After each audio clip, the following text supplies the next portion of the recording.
There. Police tactics for handling the recent protests have faced some criticism. In Berkeley, the mayor says he told the police department tear gas should be used as a last resort. NBC Bay Area's Ellie is live in San Francisco, where a former police chief says politics and policing are not always compatible. Jean. Janelle, a former San Francisco police chief, says when elected officials start weighing in on how to handle protests, a challenging situation becomes even more complicated.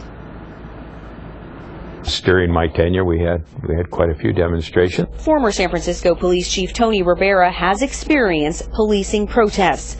The director of the International Institute of Criminal Justice Leadership at the University of San Francisco says after days of protests ending in violence in the Bay Area, police chiefs have to plan for peaceful demonstrations and vandalism. We can expect break-off of violent groups in these demonstrations, and we have to be prepared to deal with them.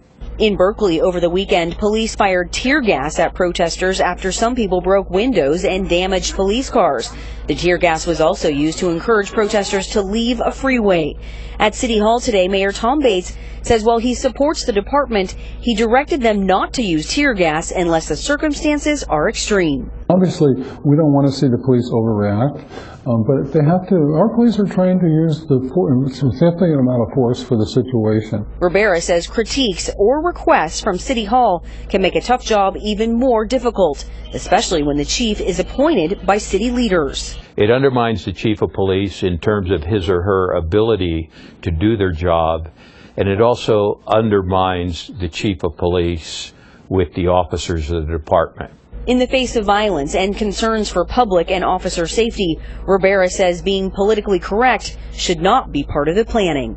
Sometimes politics and the law may not totally compatible, and the police chief always has to go with the law.